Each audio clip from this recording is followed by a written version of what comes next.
మార్గములు వాటి యొక్క గమ్య స్థానములు. మార్గములు వాటి యొక్క గమ్య స్థానములు. మేలు కలిగే మార్గం అంట దేవుని మార్గం. ఏ మార్గం అంట? మేలు కలిగే మార్గం. అదేమిటో మనం చూద్దాం. వాక్యం చెప్తున్నప్పుడు మీరు అటు ఇటు మాత్రం తిరగొద్దు. శ్రద్ధగా జాగ్రత్తగా మీరు వినండి. తర్వాత మీ సెలలో మరి స్విచ్ ఆఫ్ చేసుకోండి. మరి ఎందుకంటే సెలల ద్వారా కూడా సైతాన్ మిమ్మల్ని వాక్యం విననీయకుండా ఆటంకపరుస్తూ ఉంటాడు. కాబట్టి మీరందరూ మరి దేవుని మందిరంలో మనము ఎన్ని గంటల్లో ఉన్నా, ఎంత వాక్యం విన్నా ఎంతో ఆశీర్వాదం, ఎంతో మేలు మనం పొందుకుంటాం. కాబట్టి మీరు మనసుల వైపు చూడొద్దు, ఎవరు పడుకోవద్దు, ఎవరు మందముగా, మత్తుగా, నిర్లక్ష్యంగా, అశ్రద్ధగా ఎవరు ఉండొద్దు. కానీ శ్రద్ధగా దేవుని యొక్క మాటలు మనం విందాం. దేవుని మార్గం అంట మేలు కలిగే మార్గం అంట. యిర్మీయా గ్రంథం 6వ అధ్యాయము 16వ వచనం. యిర్మీయా గ్రంథం 6వ అధ్యాయము 16వ వచనం. యెహోవా ఇలాగు సెలవిచ్చుచున్నాడు, మార్గములో నిలిచి చూడుడి, పురాతన మార్గములను గూర్చి విచారించుడి. మేలు కలుగు మార్గం ఏది అని అడిగి అందులో నడుచుకొనుడి. అప్పుడు మీకు హల్లెలూయా. చూడండి, మేలు కలిగే మార్గం ఏదో అని అడిగి తెలుసుకొని అందులో నడవండి. అప్పుడు మీకు సమాధానము కలుగుతుంది, మేలు కలుగుతుంది, ఆశీర్వాదాలు కలుగుతాయి, మరి నెమ్మది కలుగుతుంది. కాబట్టి ఈ సమాజంలో అన్ని మార్గములను మనం పరిశోధిస్తే అన్ని మార్గాలు కూడా చెడిపోయిన మార్గాలే. ఈ లోక సంబంధమైన మార్గాలు చెడిపోయిన మార్గాలుగా ఉన్నాయి. ఈ లోక సంబంధమైన త్రోవలు చెడిపోయిన త్రోవలుగా మనకు కనబడుతూ ఉన్నాయి. అయితే మేలు కలిగించే మార్గము ఏదీ లేదు. దేవుని మార్గములో నడవటం వల్ల నువ్వు సమాధానంగా ఉంటావు, సంతోషంగా ఉంటావు, ఆశీర్వదించబడతావు, దీవెనకరంగా ఉంటావు, ఆశీర్వాదకరంగా ఉంటావు. నువ్వు సంతోషంగా ఉండాలంటే గనక దేవుని కృప నీ మీదకి రావాలంటే, దేవుని యొక్క ప్రసన్నత నీ మీదకి రావాలంటే, అభిషేకము చేత నింపబడాలంటే, దేవుని స్వరమునికి వినబడాలంటే కనుక నీవు నీ యొక్క శరీరం అంతటికి మరి గొప్ప నెమ్మది, గొప్ప ఆదరణను పొందాలి అంటే, నీ కుటుంబంలో విడుదల, శాంతి, సమాధానం, రక్షణను పొందాలంటే దేవుని మార్గంలో నడవటం ద్వారా అవన్నీ నువ్వు పొందుకుంటావు. దేవుని మార్గంలో నడవకుండా, దేవుణ్ణి ప్రేమించకుండా, దేవుని తట్టు తిరగకుండా, లోకాన్ని ప్రేమించినంత కాలం, లోక సంబంధమైన మార్గాలను ప్రేమించినంత కాలం, లోక సంబంధమైన త్రోవలను ప్రేమించినంత కాలము కూడా నీ జీవితంలో నెమ్మదిను చూడలేవు, సమాధానం చూడలేవు, ఆశీర్వాదం చూడలేవు. నిన్ను పట్టించుకున్నవారు, నీ గురించి ఆలోచన చేసేవారు ఎవరు ఉండరు. అయితే నువ్వు చెడిపోతాం, పడిపోతాం, పతనమైపోతాం, నిత్య నరకానికి వెళ్ళిపోతాం. దేవుని చిత్తం కాదు. కాబట్టి దేవుడే తన అనాది సంకల్పం ప్రకారంగా ఇదిగో నిన్ను నన్ను ప్రేమించి మేలు కలిగే మార్గాన్ని దేవుడు ఏర్పాటు చేశాడు. మేలు కలిగే మార్గాన్ని దేవుడు ఏర్పాటు చేశాడు. ఈ మార్గంలో మీరు నడవటం వల్ల మీరు నెమ్మది కలిగి ఉంటారు, మేలుతో నింపబడతారు, తృప్తిగా ఉంటారు. కనుక మీరు మరి సుఖ సంతోషాలతో ఉండాలంటే, ఆయురారోగ్యాలతో ఉండాలంటే, నిత్య రాజ్యములో ప్రవేశించాలంటే, మీ పేర్లు జీవ గ్రంథములో రాయబడాలంటే, మీరు ఆశీర్వాదకరంగా, దీవెనకరంగా ఉండాలంటే ఇదిగో నేను నియమించిన మార్గంలో మీరు నడవటం ద్వారా, మీరు ఆ మార్గంలో ఉండటం ద్వారా మీకెంతో మేలున్నదని ప్రభు చెప్తున్నాడు. ఇది ఏ మార్గం అంటే మేలు కలిగే మార్గము. హల్లెలూయా. ఏ మార్గం అండి? మేలు కలిగే మార్గం. ఈ మార్గంలో నడవటం ద్వారా మనము తిన్నంగా ఎక్కడికి వెళ్తామంటే మనము పరలోకానికి మనం వెళ్తా ఉంటాం. కాబట్టి మనము తిన్నంగా పరలోక రాజ్యములో ప్రవేశించాలి అంటే, ఆ గమ్య స్థానములో మనము ప్రవేశించాలి అంటే మనము దేవుడి నియమించిన మార్గమును ప్రేమించేవారుగా మనం ఉండాలి. ఆ మార్గంలో నడవటానికి ఇష్టపడేవారుగా మనం ఉండాలి. ఆ మార్గంలో నడవటానికి మనం ఒక మంచి తీర్మానం చేసుకున్న వారిగా, సమర్పణ కలిగిన వారిగా మనం ఉండగలిగితే దేవుడి నియమించిన మార్గంలో మనం ఉండగలుగుతాము, నడవగలుగుతాము. దేవుడిని చేపట్టుకొని కడవరకు అయినా నడిపిస్తాడు. తర్వాత ఇది ఏ మార్గం అంటే ఇది పరలోకానికి మార్గమైన ప్రభు. చూడండి, పరలోకానికి ఆయన మార్గమై ఉన్నటువంటి దేవుడు అంట. యోహాను సువార్త 14:6 యోహాను సువార్త 14:6 మనం గమనించినట్లయితే యేసు నేనే మార్గమును, జాగ్రత్తగా వినండి, యేసు నేనే మార్గమును, సత్యమును, జీవమును, నా ద్వారానే తప్ప ఎవడను తండ్రి యొద్దకు రాడు. ప్రభువారు చెప్తున్నాడు, నేనే మార్గమునై ఉన్నాను. అంటే పరలోక రాజ్యములో ఎవరైనా ప్రవేశించాలనుకుంటే నేనే మార్గదర్శుడిగా ఉన్నాను. కాబట్టి ఇదిగో నా మాట వినుని వెడల, నేను చెప్పింది చేసిన వెడల, నేను నియమించిన అద్దుల్లో ఉండిన ఎడల, నేను నియమించిన ఆజ్ఞలను అనుసరించిన వెడల ఆ నిత్య రాజ్యములో మీరు ప్రవేశించబడతారు. నేనే సత్యము. ఈ లోకములో సత్యం అనేది లేదు. ఈ లోకమంతా మోసాలతో నిండిపోయింది, అక్రమాలతో నిండిపోయింది, సేగడతో నిండిపోయింది, పాపముతో నిండిపోయింది, శాపముతో నిండిపోయింది. శాపభరితమైన అనుభవాలతో, వ్యాధులతో, దుఃఖముతో, ములుగుతో, కలతలతో, కలవరాలతో ఈ లోకం నిండిపోయింది. కాబట్టి సత్యముగా ఉన్న నన్ను మీరు అనుసరించగలిగితే, మీరు లోబడగలిగితే, మీరు సత్యములో ఉండటానికి తీర్మానం చేసుకుంటే, సమర్పణ చేసుకుంటే, ఇదిగో మీరు ఆ నిత్య రాజ్యములో మీరు ప్రవేశించబడతారు. తర్వాత నేనే జీవము, మిమ్మల్ని బ్రతికించేవాడును, విమోచించేవాడును, క్షమించేవాడును, లేవనెత్తేవాడును, ఆదరించేవాడును, కన్నీరు తుడిచేవాడును, ఆ తల్లిలాగా తండ్రిలాగా ఉండి మిమ్మల్ని ఇదిగో ఆ గమ్య స్థానములకు చేర్చేవాడును నేనే. కాబట్టి నేను మార్గమును, సత్యమును, జీవమునై ఉన్నాను.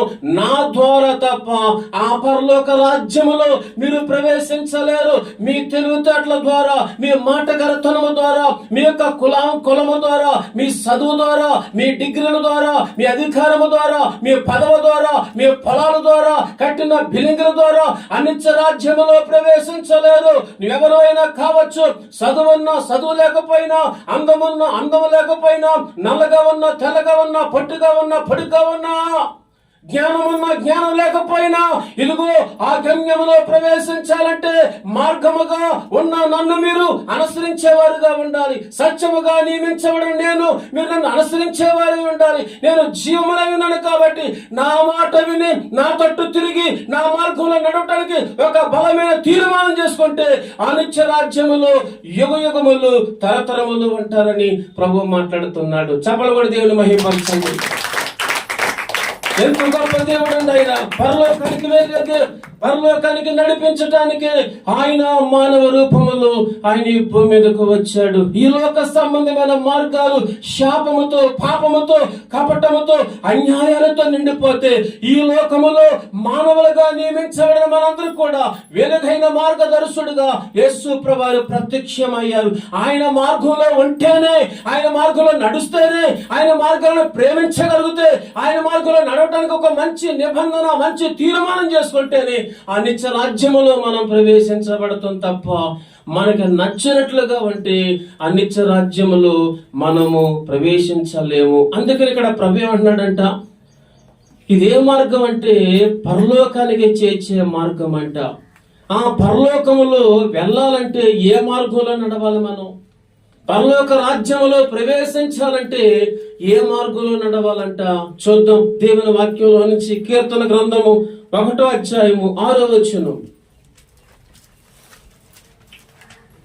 నీతిమంతుల మార్గము నీతిమంతుల మార్గము యెహోవాకు తెలియను, దుష్టుల మార్గము హల్లెలూయా. చెప్పండి అందరండి. ఇక్కడ ఏమన్నాడట? నీతిమంతుల మార్గము యెహోవాకు తెలియను. సంగముగా నియమించబడిన మనందరం, సంగముగా నియమించబడిన మనందరం, దేవుని కుమారులుగా, దేవుని కుమార్తెలుగా విమోచించబడిన మనందరం, నియమించబడిన మనందరం, యేసు రక్తములో కడగబడి, యేసు రక్తములో కడగబడిన మనమందరం కూడా నీతి మార్గములో మనము నడవగలగాలి. దుష్టుల మార్గము నాశనానికి నడుపుతుందంట. దుష్టులనుగా ఎవరు? లోకాన్ని ప్రేమించేవారు, పాపాన్ని ప్రేమించేవారు, అబద్ధాలు ప్రేమించేవారు, బూతు మాటలు ప్రేమించేవారు, సినిమాలు ప్రేమించేవారు, సీరియల్ ప్రేమించేవారు, సారా, బ్రాంతి, కళ్ళు, సుట్టలు, బీడీలు, సిగరెట్లు ప్రేమించేవారు, పేకాట్లు, కోడి పందాలు, వ్యభిచారం, దొంగతనం, మత్తు పదార్థాలు ప్రేమించేవారు, దుష్టుడు సంబంధులు, వీరందరూ ఎక్కడికి పోతారంటే నిత్య నరకానికి వెళ్ళిపోతూ ఉంటారు. అక్కడ అగ్ని ఆరదు, పురుగు సావదు, అగ్ని ఆరదు, పురుగు సావదు. అక్కడ బగ బగ బగ బగ బగ బగ మండే మంటల్లో, ఆ వేదనకరమైన స్థలాల్లో కాలుతూ ఉంటారు. అక్కడ రక్షించే నాదుడు, కన్నీరు తుడిచే నాదుడు, ఆదరించేవారు, ప్రేమించేవారు, సేరదీసేవారు, చెయ్యందించి బయటికి లాగే వాళ్ళు ఎవరు లేరు. అందులోకి వెళ్తే ఇంకా మళ్ళా బయటకు రావటం అనేది ఉండదు. అయితే నీతిమంతుల మార్గము, నీతిమంతుల మార్గము ప్రేమ కలిగిన మార్గము, సమాధానముతో కూడిన మార్గము, సంతోషముతో కూడిన మార్గము, జీవంతో కూడిన మార్గము. ఈ మార్గంలో నడవటానికి తీర్మానం చేసుకుందాం మనందరం కూడా. దేవుడు చెప్పింది చెయ్యాలి. హల్లెలూయా. ఎవరు చెప్పింది? దేవుడు చెప్పింది మనము చెయ్యాలి తప్ప మన ఇష్టానుసారంగా మనం వండకూడదు. మరి ఈ మార్గంలో నడవాలంటే, ఈ మార్గంలో నడవాలంటే మనము ఒక బలమైన తీర్మానం చేసుకోవాలి. బలమైన సమర్పణ కలిగి మనం ఉండాలి. మనకి లాభకరంగా ఉన్నాయన్నీ పెంటతో సమానముగా విడిచిపెట్టి, దేవునికి ఇష్టం లేనటువంటి అన్ని కూడా అసహించుకొని, దేవునికి ఇష్టం లేని త్రోవలు విడిచిపెట్టి, దేవునికి ఇష్టం లేని మార్గాలు విడిచిపెట్టి, దేవునికి ఇష్టం లేని మాటలు విడిచిపెట్టి, దేవునికి ఇష్టం లేని ప్రవర్తన విడిచిపెట్టి, దేవునికి ఇష్టం లేనటువంటి అన్ని కూడా మనము విసర్జించి, విడిచిపెట్టి, అసహించుకొని దేవుని కొరకు ప్రత్యేకించబడిన అనుభవంలో మనం ఉండి ఈ మార్గంలో నడవగలిగితే నీ పేరు జీవ గ్రంథములో రాయబడతాది. హల్లెలూయా. నీ పేరు జీవ గ్రంథములో రాయబడతాది. కాబట్టి ఈ ఆరాధనలో, ఈ ప్రార్థనలో, ఈ వాక్యము ఇదంతా దేని గురించి అంటే ఆ గమ్యములో మనం ప్రవేశించాలని. కాబట్టి ఆ గమ్యంలో మనం ప్రవేశించాలంటే దేవుడు నియమించిన త్రోవల్లో, దేవుడు నియమించిన మార్గంలో, దేవుడు చెప్పిన దాని ప్రకారంగా మనం ఉంటేనే కానీ ఆ గమ్యంలో మనం ప్రవేశించాం. కాబట్టి లేదండి దేవుడు ఏం చెప్పినా నా ఇష్టానుసరంగానే ఉంటానంటే కనుక నువ్వు తిన్నగా ఎక్కడ పోతావంటే ఇంకా అడ్డు లేకుండా నరకానికి పోతావు. హల్లెలూయా. కాబట్టి అక్కడ ఏమన్నాడంట? నీతిమంతుల మార్గము యెహోవాకు తెలియను. నీతిమంతులుగా నియమించబడిన మనము వెలుగైన మార్గములో నడవటానికి, దేవుని త్రోవల్లో నడవటానికి మనం నియమించబడ్డాం. దేవుని మార్గంలో నడవకుండా దేవుని బిడ్డగా నియమించబడి, యేసు రక్తములో కడగబడి, దేవుని ద్వారా దీవించబడి, ఎన్నో మేలులు పొందుకొని, ఎంతగానో ఆశ్రయించబడి, నువ్వు దేవుని మార్గంలో నడవకపోతే, దేవుని ప్రేమించకపోతే, దేవునికి లోబడకపోతే, వాక్యానుసారంగా జీవించకపోతే నరకానికి పోతావు. జగత్తు దేవుని మార్గంలో నువ్వు నడవగలిగితే, దేవుని మార్గాన్ని ప్రేమించగలిగితేనే అనిత్య రాజ్యములో మనం ప్రవేశించబడతాం.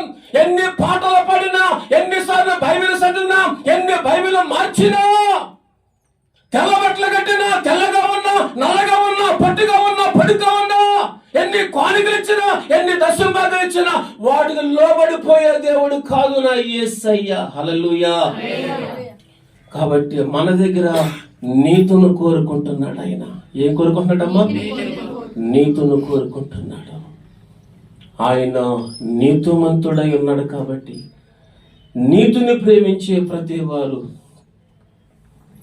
నీతిగా ఉండగలుగుతారు. నీతిగా ఉండాలంటే దేవుడు నియమించిన త్రోవల్లో మనం అంటే దేవుని కొరకు మనము నీతిగా, భక్తిగా, నమ్మకంగా, యథార్థంగా ఉండగలుగుతాం. హల్లెలూయా. కాబట్టి దుష్టుల మార్గం నాశనానికి నడుపుతుందంట. దుష్టుల మార్గము నాశనానికి నడుపుతుందంట. ఆ దుష్టుల మార్గంలో, అపవిత్రమైన మార్గంలో, పాపముతో కూడిన మార్గంలో, అన్యాయముతో కూడిన మార్గంలో, శాపముతో కూడిన మార్గంలో మనము నడవకూడదు. కాబట్టి దేవుని మార్గంలో నడవటం ద్వారా నీకు నాకు ఎంతో మేలుంది. ముందు చదువుకున్న మాటను పెట్టి చూస్తే ఇది మేలు కలిగే మార్గము. హల్లెలూయా.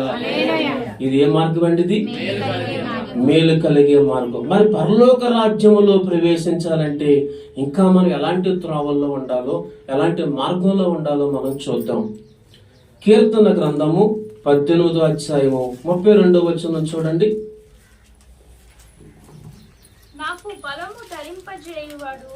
నాకు బలము ధరింపచేయువాడు ఆయనే. నన్ను యథార్థ మార్గమున నడిపించేవాడు ఆయనే. హల్లెలూయా. చూసారు, ఇక్కడ దేవుడు అంటున్నాడు, నాకు బలము ధరింపచేసేవాడు ఆయనే. మనకి బలాన్ని ధరింపచేసేవాడు ఆయన ఒక్కడే. ఈ బలము ఆత్మ సంబంధమైన బలము. ఈ ఆత్మ సంబంధమైన బలాన్ని మనం కలిగి ఉండాలి. మనం అంతరంగ పురుషుడును మనం బలపరుచుకోవాలి. అంతరంగ పురుషుడు బలముగా ఉండాలంటే నీవు బలమైన ఆహారం తినాలి. బలమైన ఆహారం తినాలంటే బిర్యానీ, పులిహోర, పొరాటాలు, చపాతీలు తినటం కాదు. బలమైన ఆహారం తినటం అంటే కనుక వాక్యమని ఆహారమును నీవు భుజించాలి. ప్రార్థనా జీవితం కలిగి ఉండాలి, పరిశుద్ధత కలిగి ఉండాలి, నమ్మకత్వం కలిగి ఉండాలి, యథార్థత కలిగి ఉండాలి, మంచి సాక్ష్యం కలిగి ఉండాలి. సంఘములో, సమాజములో మనము మాదిరికరంగా ఉండాలి. అప్పుడు అంతరంగ పురుషుడు బలవంతుడై ఉంటాడు. అంతరంగ పురుషుడు బలవంతుడుగా ఉంటే, వినండి, అంతరంగ పురుషుడు బలవంతుడుగా ఉంటే మనము శరీరాశ, నేత్రాశ, జీవపడమును జయించి దేవుని కొరకు నీతిమంతులుగా, నిందారహితులుగా, పరిశుద్ధులుగా, మచ్చ, ముడత, డాగు, కలంకము లేని జీవితాలు కలిగి ఉండగలుగుతాం. యేసు ప్రభువారు ఎలాగైతే సమస్తమును జయించి మనకు మాదిరి చూపించాడో, దేవుని పిల్లలుగా నియమించబడిన మనము కూడా యేసును పోలి సమస్తమును జయించి మనము నిందారహితులుగా మనం ఉండాలని దేవుడు దినాన్ని మనతో మాట్లాడుతున్నాడు. హల్లెలూయా.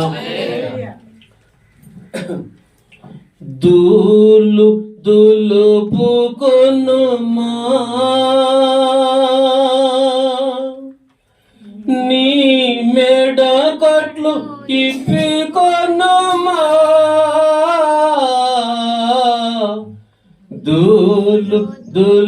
దులుపుకొనుమా నీ మెడ కట్లు ఇప్పికొనుమా, సుందరమైన వస్త్రం వేగం ధరించి సిద్ధపడుమా, సుందరమైన వస్త్రం వేగం ధరించి సిద్ధపడుమా, సమయమిదే సమయమిదే సంగమ సమయమిదే, సియోనులో సేరుటకు సంగమ సమయమిదే, సియోనులో సేరుటకు సంగమ సమయమిదే. హల్లెలూయా. సియోనులో మనం ప్రవేశించాలి అంటే, ఆ నూతన యెరూషలేములో మనం ప్రవేశించాలి అంటే మనము ఏం చేయాలంటే ధూళి దుమ్ము దులుపుకొని మనకున్న మెడకొట్లు ఇప్పుకొని సుందరమైన వస్త్రం అంటే రక్షణ వస్త్రాన్ని ధరించుకొని రాకడ కొరకు సిద్ధపడాలి. ఆయన పెళ్లి కుమారుడిగా మధ్యాకాశాలకు రాబోతూ ఉన్నాడు. ఈ సంఘం అనే భార్యగా మరి ఎలా ఉండాలంటే మచ్చ మడత డాగు కలంకము లేనటువంటి వారుముగా మనందరూ ఉండాలి. హల్లెలూయా. రాకడ బహు సమీపముగా ఉన్నది కాబట్టి మరి రాకడలో మనందరం ఎత్తబడాలంటే సిద్ధపాటు కలిగి ఉండాలి, తీర్మానం కలిగి ఉండాలి, సమర్పణ కలిగి ఉండాలి, భయభక్తులు కలిగి ఉండాలి, ప్రార్థనా జీవితం కలిగి ఉండాలి, వాక్యానుసారంగా మీరు కట్టబడుతూ ఉండాలి, వాక్యానుసారమైన మార్గంలో మీరు నడవటం ప్రారంభించాలి. దేవునికి మనకి ఒక మంచి సన్నిహితమైన సంబంధం కలిగి ఉండాలి. ఎప్పటికప్పుడు మనం స్వపరీక్ష చేసుకుంటూ రాకడ కొరకు మనం సిద్ధపడి ఉంటే నిత్య రాజ్యములో మనము ప్రవేశించబడతాం. హల్లెలూయా. నిత్య రాజ్యములో మనము ప్రవేశించాలి అంటే ఇదిగో నాకు బలము ధరింపచేయవాడు ఆయనే, నన్ను యథార్థ మార్గమున నడిపించేవాడు ఆయనే. కాబట్టి దేవుని మార్గము యథార్థమైనదంట. ఏ మార్గం అమ్మా? యథార్థమైన మార్గం. ఈ లోకములో మనుషులు ఎవరైనా యథార్థమైన మార్గంలో నడిపిస్తారంటే ఏ మార్గం కూడా మరి యథార్థమైన మార్గం ఈ లోకంలో ఎక్కడ మనకు కనబడటం లేదు.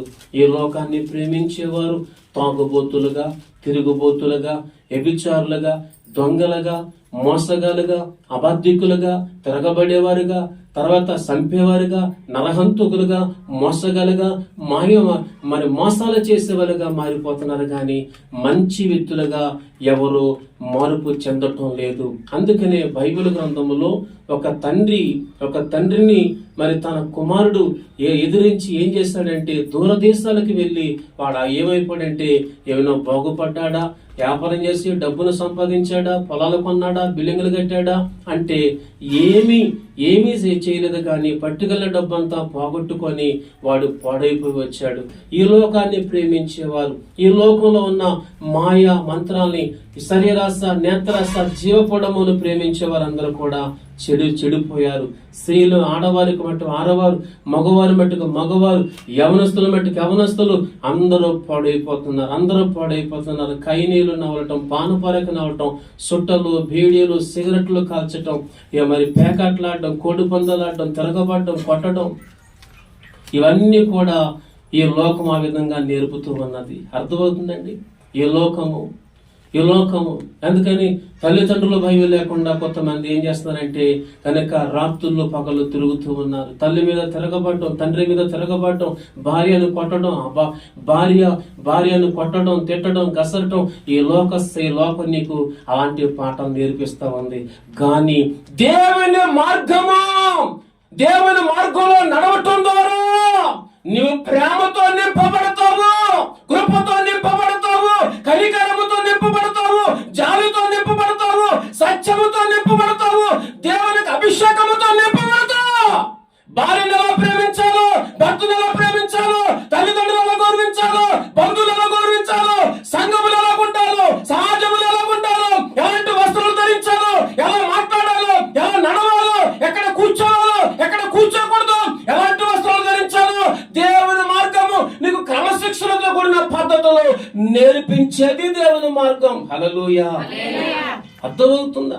ఈ లోకమంతా కూడా మాయా మోసాలతో ఉంటే దేవుని మార్గము వెలుగై ఉన్నది. ఈ వెలుగులో ఉండటానికి, దేవుని మార్గంలో నడవటానికి, యథార్థవంతులుగా మనము తీర్చిదిద్దబడటానికి దేవుడు నీతో నాతో ఆయన మాట్లాడుతూ ఉన్నారు. చూడండి మరొక మాట,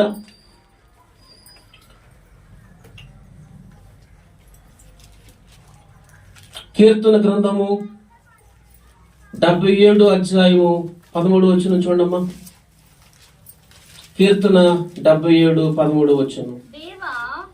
దేవా నీ మార్గము పరిశుద్ధమైనది, దేవుని వంటి మహాదేవుడు ఎక్కడ ఉన్నాడు? హల్లెలూయా. దేవా నీ మార్గము పరిశుద్ధమైనది. దేవుని మార్గం చెప్పండి అమ్మా. దేవుని మార్గం ఏంటంట? దేవుని మార్గం ఏంటంట? పరిశుద్ధమైనది. దేవుని మార్గం పరిశుద్ధమైనది. ఈ మార్గంలో నడిచేవారు, ఈ మార్గంలో ఉన్నవారు, ఈ మార్గంలో నడవటానికి తీర్మానం చేసుకున్న వాళ్ళు పాపం చెయ్యరు, తప్పు చెయ్యరు. యథార్థంగా, నమ్మకంగా, నీతిమంతులుగా, యథార్థవంతులుగా మారిపోతారు. అది దేవుని మార్గానికి ఉన్నటువంటి శక్తి. హల్లెలూయా. కాబట్టి దేవుని మార్గానికి ఉన్నటువంటి శక్తి. దేవా నీ మార్గము పరిశుద్ధమైనది. దేవుని వంటి మహాదేవుడు ఎక్కడ ఉన్నాడు? ఆయనకి లాగా ప్రేమించే దేవుడు, ఆయనకి లాగా క్షమించే దేవుడు, ఆయనకి లాగా సేవదీసే దేవుడు, ఆయనకి లాగా బ్రతుకులు బాగు చేసే దేవుడు, బ్రతుకులు బాగు చేసే దేవుడు ఈ సమాజంలో ఎన్ని దేశాలు తిరిగినా ఎక్కడ ఇలాంటి దేవుడు నీకు కనబడ్డు, దొరకడు. ఈయనెవరంటే ప్రేమ కలిగిన దేవుడు, కనికరము కలిగిన దేవుడు, జాలి కలిగిన దేవుడు. నిన్ను రక్షించడానికి, నిన్ను విమోచించడానికి, నీ పరిస్థితులు మార్చడానికి, నిన్ను బ్రతికించడానికి, నిన్ను బాగు చేసి సరైన వ్యక్తిగా తీర్చిదిద్ది నిత్య రాజ్యానికి వారసులుగా చేయడానికి దేవుడే మానవ రూపములో ఈ భూమి మీదకు దిగు వచ్చిన దేవుడండి ఆయన. హల్లెలూయా. ఎంతో గొప్ప దేవుణ్ణి కలుగున్న మనము, ఎంతో గొప్ప దేవుణ్ణి కలుగున్న మనము ఎందుకు నిర్లక్ష్యంగా ఉంటున్నాం? ప్రార్థన చేయడానికి నిర్లక్ష్యంగా ఉంటున్నాం, బైబిల్ చదవడానికి నిర్లక్ష్యంగా ఉంటున్నాం, మందిరానికి రావడానికి నిర్లక్ష్యంగా ఉంటున్నాం, సాక్ష్యం చెప్పడానికి నిర్లక్ష్యంగా ఉంటున్నాం, పరిసర చేయడానికి నిర్లక్ష్యంగా ఉంటున్నాం, సువార్త ప్రకటించడానికి నిర్లక్ష్యంగా ఉంటున్నాం, సంఘ కార్యక్రమాల్లో ఏకీభించడానికి ఎందుకు నిర్లక్ష్యంగా ఉంటున్నాం?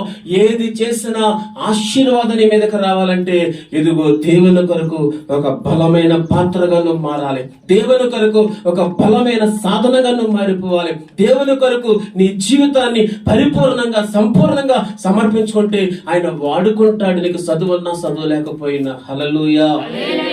దేవుడు వాడుకోవాలంటే నీ సమర్పణ గొప్పదై ఉండాలి, నీ తీర్మానము దేవునికి అనుకూలమైనది ఉండాలి. అప్పుడే ప్రభు నిన్ను, నీ కుటుంబాన్ని వాడుకుంటాడు. మరొక మాట చూడండి, కీర్తన గ్రంథము 101వ అధ్యాయము 2వ వచనం. యెహోవా నిన్ను కీర్తించెదను, నిర్దోష మార్గమున వివేకముతో ప్రవర్తించెదను. నీవు ఎప్పుడు నా యొద్దకు వచ్చెదవు? నా ఇంట యథార్థ హృదయముతో నడుచుకొందును. చూసారా? నిర్దోష మార్గమున వివేకముతో నడుచుకుందు, వివేకముతో ప్రవర్తించేదను. చూసారా? ఇక్కడ ఉన్నాడంట, నిర్దోష మార్గమున మనము వివేకముతో ప్రవర్తించాలంట. అంటే దేవుని పిల్లలుగా నియమించబడిన మనందరికి ఏముండాలంటే వివేకం అనేది చాలా అవసరమై ఉన్నది. హల్లెలూయా. ఏముండాలి మనకి? ఏముండాలమ్మా? వివేకం అనేది మనకి చాలా అవసరం. ఎవరో నిన్ను అనేకమైన త్రోవల్లోనికి, మార్గంలోనికి రమ్మంటారు.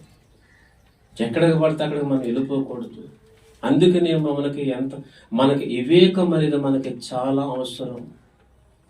వివేకం అనేది మనకు చాలా అవసరం. నిర్దోష మార్గమున, దేవుని మార్గము నిర్దోషమైనది, యథార్థమైనది, పరిశుద్ధమైనది, పాపము లేనటువంటిది, అన్యాయము లేనటువంటిది, కపటము లేనటువంటిది, స్వార్థం లేనటువంటిది, పాడు చేసే మార్గం కాదు ఇది. కాబట్టి ఇది ఏ మార్గం అంటే ఇది నీతి మార్గము, నిర్దోష మార్గం. ఈ నిర్దోష మార్గంలో నడవటానికి నియమించబడిన మనందరం, పిలవబడిన మనందరము కూడా వివేకముతో మనం ప్రవర్తించాలంట. వివేకం ఎందుకు అవసరం అంటే మనం ఎలా నడవగలిగితే, ఎలా ఉండగలిగితే దేవుని యొక్క నామానికి మహిమ తేగలుగుతామో అనే వివేకం అనేది మనకు చాలా అవసరమై ఉన్నది. హల్లెలూయా, హల్లెలూయా. వివేకం లేకపోతే మనం పడిపోతాం. వివేకం లేకపోతే మనము పడిపోతానికి అవకాశాలు ఉన్నాయి.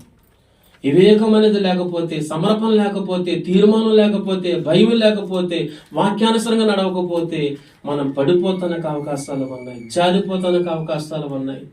అందుకని దేవుని మార్గంలో నడవటానికి నియమించబడిన మనందరం వివేకముతో దేవుని యొక్క మార్గంలో మనము ప్రవర్తించాలి. అక్కడికి వెళ్ళొచ్చా వెళ్ళకూడదా, అది తినొచ్చా తినకూడదా, అది ముట్టుకొచ్చా ముట్టుకోకూడదా, వారితో సహవాసం చెయ్యొచ్చా చేయకూడదా, ఆ ఫంక్షన్కి వెళ్ళొచ్చా వెళ్ళకూడదా, నువ్వు ఆలోచించగలుగుతున్నావంటే ప్రభు నీకు వివేకం అనుగ్రహించాడని అర్థం చేసుకోవాలి, జ్ఞానం ఇచ్చాడని అర్థం చేసుకోవాలి, ప్రభు నీకు తోడుగా ఉన్నాడని అర్థం చేసుకోవాలి, ప్రభుని చేపట్టుకొని యథార్థ మార్గంలో నడిపిస్తున్నాడని అర్థం చేసుకోవాలి. హల్లెలూయా. చాలా జాగ్రత్తగా మనం ఉండాలండి. ఎందుకంటే ఈ లోకములో మనం ఉన్నప్పటికీ మనము లోక సంబంధులు మాత్రము కాదు. హల్లెలూయా. మనము ఎలుగు సంబంధులమే గాని చీకటి సంబంధులం కాదు. మనం పగటి వారమే గాని రాత్రి వారము కాదు. కాబట్టి ప్రత్యేకించబడిన మనందరము కూడా దేవుని కొరకు మనం బ్రతకాలి, దేవుని కొరకు మాట్లాడాలి, దేవుని కొరకు నడవాలి, దేవునికి సమర్పించుకోవాలి, దేవుని వైపు చూడాలి, దేవునికి మొరపెట్టాలి. ఆయన సన్నిధిలో అంగలార్చే పిల్లలుగా మనం ఉండగలిగితే అడవులో ఉన్న సింహపు పిల్లలు ఆకలితో ఉంటాయేమో కానీ నిన్ను మాత్రం పస్తులుంచే దేవుడు కాదు, నిన్ను సిగ్గుపరిచే దేవుడు కాదు, నిన్ను అవమానపరిచే దేవుడు కాదు, నిందలకి అవమానాలకి అప్పగించేసే దేవుడు కాదు. యామ చేసే వారి దగ్గర, గాయపరిచే వారి దగ్గర, శత్రువుల దగ్గర ఆయన నిన్ను సిగ్గుపరిచే దేవుడు కాదు. ఆయన నిన్ను తలగా చేసే దేవుడు, ఆశీర్వాదకరంగా చేసే దేవుడు, మేలుగా చేసే దేవుడు, దీవెనకరంగా చేసే దేవుడు అంటే ఆయన. ఇంత గొప్ప దేవుడిని కలిగి ఉన్నాం మనము. కాబట్టి నిర్లక్ష్యంగా ఉండకూడదని, అశ్రద్ధగా ఉండకూడదని, నామకార్థంగా ఉండకూడదని ఈ వాక్యము ద్వారా దేవుడు మనతో మాట్లాడుతున్నాడు. దేవుని వంటి మహాదేవుడు ఎక్కడ ఉన్నాడు? ఆయన ఎవరో తెలుసా? ఆకాశమును కలుగు చేస్తున్న దేవుడు, భూమిని కలుగు చేస్తున్న దేవుడు, సూర్యుడు, చంద్రుడు, నక్షత్రాలు, గాలి, నీరు, సముద్రాలు, కొండలు, పురుగులు, ఈ మానవ జాతి అంతటిని కూడా కలుగు చేసిన దేవుడైనా. డీజిలు, పెట్రోలు, కిరసనాలు, వెండి, బంగారం, వాహనాలు ఇవన్నీ నిర్మించిన దేవుడు ఆయన. గాలి, నీరు, ఇంకా ఎన్నో ఆయన నిర్మించిన దేవుడు. ఆయన ఎవరంటే పాపము లేని దేవుడు, ప్రేమించే దేవుడు, ఆదరించే దేవుడు, సర్వ మానవాల కొరకు చనిపోయి సమాధి చేయబడి తిరిగి లేచిన ప్రేమ కలిగిన దేవుడైనా. హల్లెలూయా. ఇంత గొప్ప దేవుడిని కలిగి ఉన్నాం. దేవుని ప్రేమ నిన్ను బ్రతికించింది. మనుషుల ప్రేమలో స్వార్థం ఉంది, భార్యాభర్తల ప్రేమలో స్వార్థం ఉంది, అన్నదమ్ముల ప్రేమలో స్వార్థం ఉంది, స్నేహితుల ప్రేమలో స్వార్థం ఉంది. ఈ లోకములో ఉన్న అన్ని ప్రేమల్లో స్వార్థం. అంటే స్వార్థము లేని ప్రేమ ఎక్కడైనా ఉన్నది అంటే అది యేసు క్రీస్తు వారి యొక్క ప్రేమ. హల్లెలూయా. ఏ ప్రేమ అంటే యేసు క్రీస్తు వారి యొక్క ప్రేమ. తన ప్రాణము కంటే ఎక్కువగా నిన్ను, నన్ను, మనందరిని కూడా ప్రేమించినటువంటి ప్రేమ. హల్లెలూయా. దరిలో ఉన్న ప్రేమలన్నీయు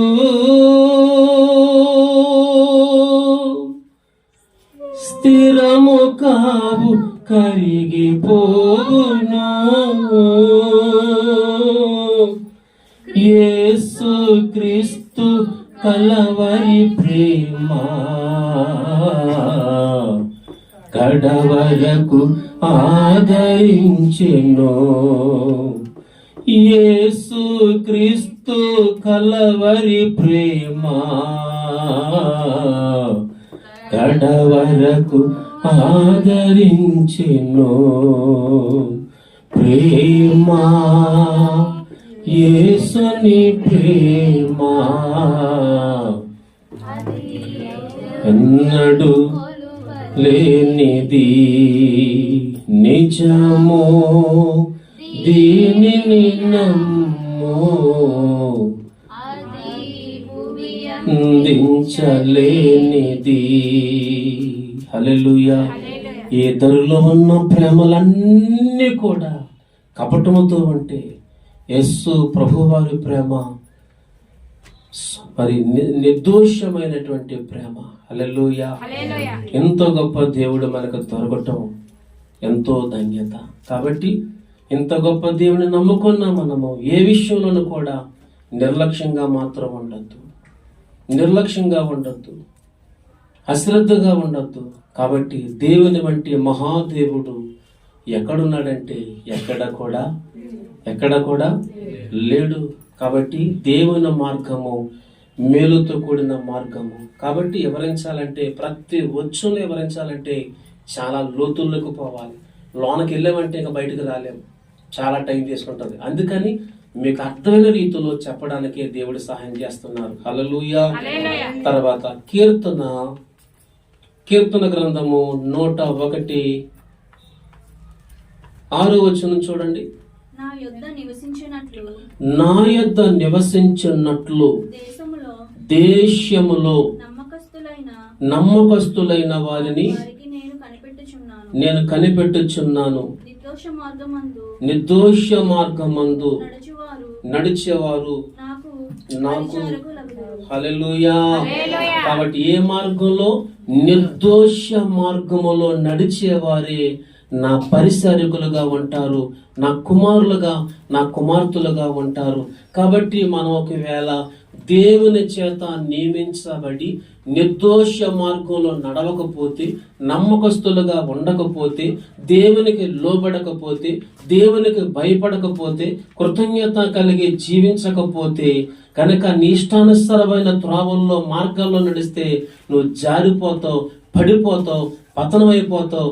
నిత్య రాజ్యములో ప్రవేశించవలసి నీవు నిత్య నరకానికి వెళ్ళిపోతావు. జాగ్రత్త, మెలకువగా ఉండి ప్రార్థన చేయి అని దేవుడు మాట్లాడుతున్నాడు. హల్లెలూయా. మెలకువగా ఉండాలి, మెలకువగా ఉండాలి. దేవుని పిల్లలు ఎప్పటికప్పుడు మెలకువగా ఉండాలి, వివేకం కలిగి ఉండాలి, జ్ఞానము కలిగి ఉండాలి, భయభక్తులు కలిగి ఉండాలి, బైబిల్ చదవాలి, దేవుని త్రోవల్లో ఉండాలి, ఎక్కువగా ప్రార్థన చేసుకోవాలి. ఎందుకంటే సాతాను ఎవరిని బ్రింగిదామా అని వాడు గర్జించే సింహంలాగా తిరుగుతూ ఉన్నాడు. కాబట్టి వాడు వేసిన వలల్లో, ఉచ్చుల్లో మనం పడిపోకుండా ఉండాలంటే మనకి ఆత్మ సంబంధమైన వివేకం, ఆత్మ సంబంధమైన జ్ఞానం మనకి చాలా అవసరం. ఒకవేళ జ్ఞానం లేకపోతే దేవుణ్ణి అడుగు, ప్రభువా నేను ఇదిగో నీ కొరకు నడవాలనుకుంటున్నాను, నీ కొరకు బ్రతకాలనుకుంటున్నాను, అయ్యా ఇదిగో నీ రాకడ కొరకు సిద్ధపాటు కలిగి ఉండాలనుకుంటున్నాను, నాకు సహాయం చేయండి ప్రభు అని అడుగు. నాకు జ్ఞానం లేదు, నాకు జ్ఞానం ఇవ్వండి ప్రభు. వివేకం లేదు, వివేకం ఇవ్వండి ప్రభు. నీ రాకడ కొరకు నేను ఎలా సిద్ధపడాలో నాకు తెలియలేదు, నాకు సహాయం చేయండి ప్రభు అని అడుగు. దేవుణ్ణి అడగాలి. హల్లెలూయా. మీలో ఎవరికైనా జ్ఞానం కొదవగా ఉంటే వాడు ఎవరిని అడగాలంట? దేవుణ్ణి అడగాలి. దేవుణ్ణి అడగకుండా మీ అమ్మ దగ్గరికి వెళ్ళి అమ్మ నాకు జ్ఞానం లేదే, నాకు జ్ఞానం ఇస్తావా అని అడిగితే మీ అమ్మ అట్ల పొల తిరిగేసి బాధడం తప్ప మీ అమ్మ నీకు జ్ఞానం ఇవ్వదు. హల్లెలూయా. అర్థమవుతుందా? జ్ఞానం కావాలంటే దేవుణ్ణి అడగాలి, వివేకం కావాలంటే దేవుణ్ణి అడగాలి, ప్రార్థనా జీవితం కావాలంటే దేవుణ్ణి అడగాలి, బైబిల్ చదవటం దేవుణ్ణి అడగాలి, పరిశుద్ధంగా ఉండటం దేవుణ్ణి అడగాలి, యథార్థంగా జీవించాలనుకుంటున్నా నాకు సహాయం చేయండి ప్రభు అని దేవుణ్ణి అడగాలి. అందుకని అపోస్తలుడైన పౌలు మారు మనసు పొందిన తర్వాత జ్ఞానముతో, వివేకముతో నింపబడిన అపోస్తలుడైన పౌలు దేవుని కొరకు ప్రత్యేకించబడి ఆయనకి లాభకరంగా ఉన్నాయన్నీ కూడా పెంటతో సమానముగా పెంచుకొని ఆయన మరి గురి యొద్దకే పరుగులు తీస్తూ ఉన్నాడు. అలాంటి సమర్పణ జీవితము నీలో, నాలో, ఇక్కడున్న మనందరిలో, సేవకులుగా నియమించబడిన అందరిలో ఉండాలని దేవుడు మాట్లాడుతున్నాడు. హల్లెలూయా, హల్లెలూయా. వివేకం ఉండాలి మనకి. ఏముండాలమ్మా? చాలా అవసరం. వివేకం మనకి చాలా అవసరం. ఎప్పుడైతే మనం కలిగి ఉంటామో అప్పుడు మనము దేవుణ్ణి సంతోషపరిచే పిల్లలుగా మనం మారిపోతాం. హల్లెలూయా. చూడండి దేవుని వాక్యంలో కీర్తన 119:32 కీర్తన 119:32 నా హృదయమును నీ విశాలపరిచినప్పుడు నేను నీ ఆజ్ఞల మార్గమున పరిగెత్తెదను. చూసారా? నా హృదయమును నీవు విశాలపరిచినప్పుడు నేను నీ ఆజ్ఞల మార్గమున పరిగెత్తెదను. అంటే ఇప్పుడు దేవుని కొరకు పరిగెత్తేవారిగా మారాలి. హల్లెలూయా. ఏం చేయాలంటమ్మా? దేవుని కొరకు మనము పరిగెత్తాలి. దేవుని కొరకు మనము పరుగులు తీయాలి. దేవా, నా హృదయమైన తలుపులు తెరవండి నాయన. నా హృదయమును నీ జ్ఞానముతో నింపండి, వివేకముతో నింపండి, వాక్యముతో నింపండి, నిన్ను గురించిన భయముతో నింపండి. నీ ఆజ్ఞలను కైకొని నీ కొరకు పరిగెత్తే కుమారుడిగా, పరిగెత్తే కుమార్తెగా నన్ను చెయ్యండి ప్రభా అని మనం అడగాలి. దేవుని కొరకు పరిగెత్తాలి. మనం ప్రార్థన చేయటానికి, బైబిల్ చదవటానికి, సంఘ కార్యక్రమాల్లో ఏకీభించటానికి, పాపానికి దూరంగా, అన్యాయానికి దూరంగా, అక్రమాలకు దూరంగా, వంకరతాలకు దూరంగా, తాగుబోతుల సహవాసానికి దూరంగా, తిరుగుబోతుల సహవాసానికి దూరంగా, పేకాటాడే వారి యొక్క సహవాసాలకు దూరంగా, సుట్టలు, బీడులు, సిగరెట్లు కాల్చి వారి సహవాసానికి దూరంగా అని ఉండాలి. చాలా దేవుని మార్గంలో మనం నడిస్తే దేవుని కొరకు మనం ప్రత్యేకించబడతాం. దేవుని మార్గంలో అంటే పాపానికి దూరంగా ఉంటాం, అన్యాయానికి దూరంగా ఉంటాం, మోసానికి దూరంగా ఉంటాం, అక్రమాలకు దూరంగా ఉంటాం, చీకటి త్రోవలకు దూరంగా ఉంటాం. పరిశుద్ధంగా, యథార్థంగా, నమ్మకంగా, నిర్దోషముగా మనం ఉండాలంటే దేవుని మార్గంలో నడవాలి. హల్లెలూయా.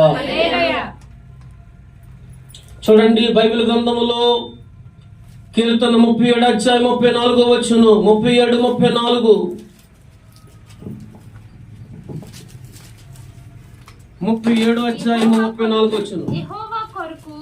యెహోవా కొరకు కనిపెట్టుకొని ఉండుము, ఆయన మార్గము ననుసరించుము, భూమిని స్వతంత్రించుకున్నట్లు ఆయన నిన్ను హెచ్చించెను. హల్లెలూయా. చూసారా? యెహోవా కొరకు కనిపెట్టుకొని ఉండము. యెహోవా కొరకు కనిపెట్టుకొని ఉండాలంట మనం. యెహోవా కొరకు నువ్వు కనిపెట్టుకొని ఉండాలి. ప్రభు నిన్ను దర్శించే వరకు నువ్వు కనిపెట్టాలి. ప్రభు నీతో మాట్లాడే వరకు నువ్వు కనిపెట్టాలి. ప్రభు నిన్ను దీవించే వరకు, నిన్ను ఆశీర్వదించే వరకు, నిన్ను లేవనెత్తే వరకు, నిన్ను బలపరిచే వరకు, నిన్ను బాగు చేసే వరకు, నీతో కనుక దేవుడు మాట్లాడే వరకు కూడా నీవు ఓర్పుతో, సహనముతో దేవుని వైపు చూడాలా. తర్వాత అక్కడ ఏమన్నాడంటే, ఆయన మార్గమున అనుసరించము, భూమిని స్వతంత్రించుకున్నట్లుగా ఆయన నిన్ను హెచ్చించు. అంటే దేవుడు హెచ్చించే వరకు మనము కనిపెట్టుకొని ఉండాలంట. హల్లెలూయా. ఈరోజు చాలా మంది దేవుడు హెచ్చించేదాకా కొంతమంది ఉండలేకపోతున్నారు.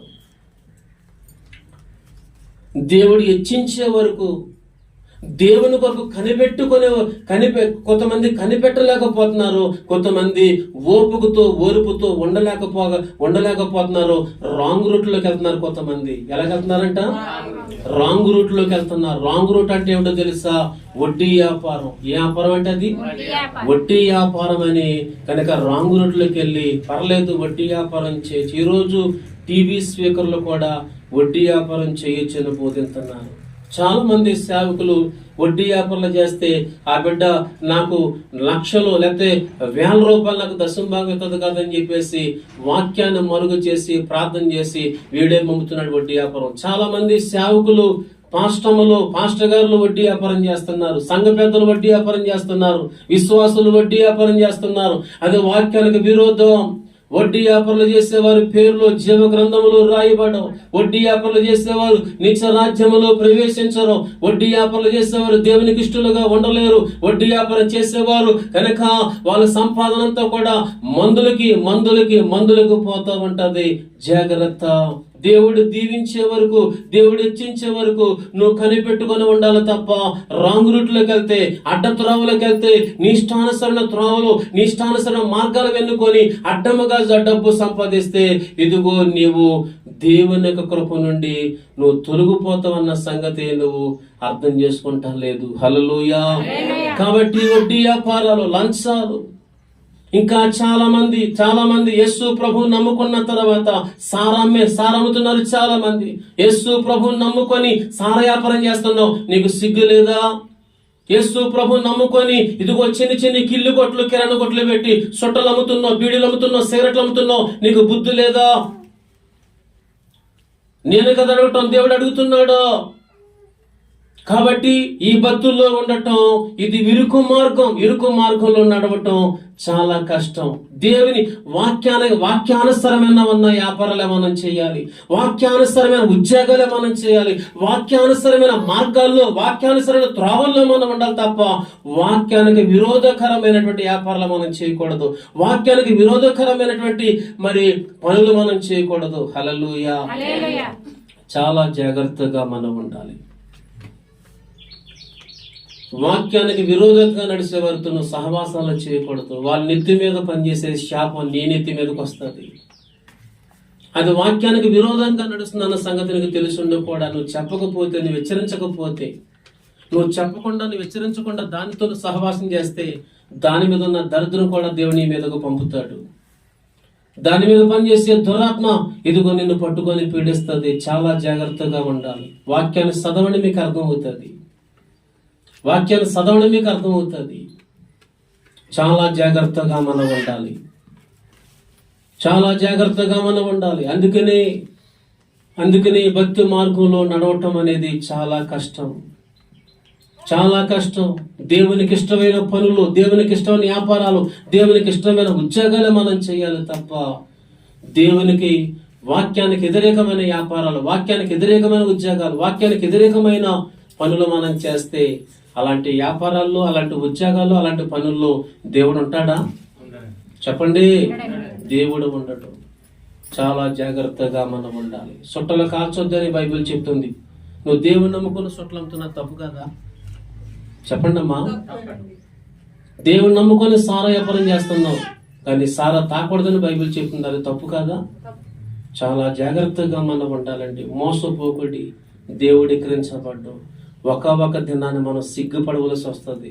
కాబట్టి అందుకనే మరి దేవుని మార్గములో వివేకముతో మనము ప్రవర్తించాలంట. హల్లెలూయా. దేవునికి అవమానం తెచ్చే పనులు మనం చేయకూడదు, దేవునికి అపకీర్తి తెచ్చే పనులు మనం చేయకూడదు,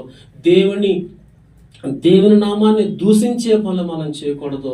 నీ ద్వారా, నా ద్వారా, ఇక్కడున్న మన అందరి ద్వారా దేవుని యొక్క నామము ఎన్నడూ ఎప్పుడు దూషించబడకుండా ఉండాలంటే ఎప్పటికప్పుడు నువ్వు, నేను, మనందరం మెలకువగా ఉండాలి, మాదిరికరంగా ఉండాలి, వాక్యానుసరంగా ఉండాలి. ఎప్పటికప్పుడు స్వపరీక్ష చేసుకొని ప్రభువులో మనం ముందుకు సాగిపోవాలి. హల్లెలూయా. అర్థమవుతుందండి? చూడండి మరొక మాట, కీర్తన సామెతల గ్రంథం 8:20. సామెతలు 8:22. 20. నీతి మార్గములనందును న్యాయ మార్గములు ఎందును నేను నడుచుచున్నాను. ఏ మార్గం అంటండి? నీతి మార్గముల ఎందును న్యాయ మార్గముల ఎందును నేను నడుచుకుంటున్నాను. ఏ మార్గంలో నడవాలి మనం? నీతి మార్గములో, న్యాయముతో కూడిన మార్గములో మనం నడవాలి. హల్లెలూయా. కాబట్టి నీతి మార్గములో, న్యాయముతో కూడిన మార్గాల్లో మనం నడవగలిగితే దేవుని కృప మనకు తోడుగా ఉంటుంది. కాబట్టి నీతి మార్గములో నిన్ను నన్ను నడిపించటానికి, న్యాయముతో కూడిన త్రోవల్లో నిన్ను నన్ను నడిపించి బలపరిచి స్థిరపరిచి నిత్యరాజ్యానికి వారసులుగా చేయటానికి యేసు క్రీస్తు ప్రభువారు ఈ దినాన్ని నీతో నాతో ఆయన సూటిగా తేటగా మాట్లాడుతూ ఉన్నారు. కాబట్టి దేవుని మార్గంలో నడిచేవారు నిందారహితులుగా, పరిశుద్ధులుగా, సమాధానం కలిగిన వారుగా, ఐక్యత కలిగిన వారుగా, తగ్గింపు జీవితం కలిగిన వారుగా, ఓర్పు కలిగిన వారుగా, సహనం కలిగిన వారుగా, సాత్వికం కలిగిన వారుగా మారిపోతారు. అలాంటి గుణాలతో మనందరం నింపబడాలని, ఈ మధ్యాహ్నం దేవుడు మరి నిన్ను నన్ను ప్రేమించి ఆయన మనతో మాట్లాడుతున్నారు. కాబట్టి దేవుని మార్గము మేలు కలిగే మార్గం. ఈ లోకాన్ని ప్రేమించేవారు ఏమైపోయారు చూసావా? ఈ లోకాన్ని ప్రేమించేవారు పతనం అయిపోతున్నారు, నాశనం అయిపోతున్నారు, పాడైపోతున్నారు, తాగుబోతులుగా మారిపోతున్నారు. కనుక ఈ లోకాన్ని ప్రేమించే వాళ్ళందరూ కూడా అన్యాయస్తులుగా మారిపోతున్నారు. ఈ లోకాన్ని ప్రేమించే వారందరూ కూడా ఏదో వ్యసనానికి బానిసలు అయిపోతున్నారు. కానీ దేవుణ్ణి ప్రేమించేవారు, దేవుని మార్గంలో నడవడానికి ఇష్టపడేవారు మరి చెడ్డ వ్యసనాల నుండి విసర్జించబడి విడిపించబడి పరిశుద్ధులుగా మారిపోతున్నారు. ఇది దేవుని మార్గానికి ఉన్న శక్తి. హల్లెలూయా. దేవుని మార్గం ఇది మతము కాదు, మార్గం. అందుకనే ఈరోజు చాలా మంది మరి అక్కడక్కడ కూడా ఉండలేక దేవుని ఆత్మచేత నడిపించబడి సువార్త ఎందుకు ప్రకటిస్తున్నారు? కొండల్లో, కోనల్లో, మారుమూల ప్రాంతాల్లో ఎందుకు సువార్త ప్రకటిస్తున్నారంటే ఏ ఒక్కరూ నశించి నరకానికి వెళ్ళకూడదని సర్వ మానవాళి కొరకు భారము కలిగిన వారు, బాధ్యత కలిగిన సేవకులు ఇదిగో సువార్త ప్రకటిస్తూ ఉన్నారు. ఇది మతము కాదు, మార్గం. కాబట్టి మరి ఈ లోక సంబంధమైన దేవత మనో అనేక మందికి మరి గుడ్డుతనము కలుగ చేస్తే ఆ గుడ్డుతనములో ఉన్న ప్రజలను, చీకట్లో ఉన్న వారిని, అన్యాయములో ఉన్న వారిని, అక్రమాలతో ఉన్న వారిని విడిపించేది, రక్షించేది, సంరక్షించేది దేవుని మార్గము. హల్లెలూయా, హల్లెలూయా. కాబట్టి మార్గంలో నడుస్తున్న మనందరము ఎలాంటి వారి ఉండాలంటే నిర్దోషులుగా, నీతిమంతులుగా, పరిశుద్ధులుగా, ప్రేమ కలిగిన వారిగా, సమాధానం కలిగిన వారిగా, తగ్గింపు జీవితం కలిగిన వారు ఉండాలని దేవుడు నీతో నాతో మాట్లాడుతూ ఉన్నాడు. కాబట్టి దేవుడు ఎంతవరకు నీతో నాతో చెప్పిన మాటను పెట్టి మనందరం మరి మేలు కలిగ ఈ మార్గాన్ని ప్రేమించి మనంగా దేవునికి సమర్పించుకొని మనమందరం కూడా దేవుని త్రోవల్లో, దేవుని మార్గంలో ఉంటే మనం ఎక్కడికి వెళ్తాం చెప్పండి? నిత్య రాజ్యములో ప్రవేశించబడతాం. అక్కడున్న జీవ గ్రంథములో మన పేర్లు రాయబడతాయి. అలాంటి కృప దేవుడు మనందరికీ దయచేయునుగాక. ఆమేన్. అందరూ ఆమేన్ అనండి. మంచిది. అందరూ మోకరించండి, ప్రార్థన చేద్దాం. ఇప్పుడు వాక్యం ఉన్నాం కాబట్టి ఎవరు పెట్టుకోవాలో మనం పరీక్షించుకో.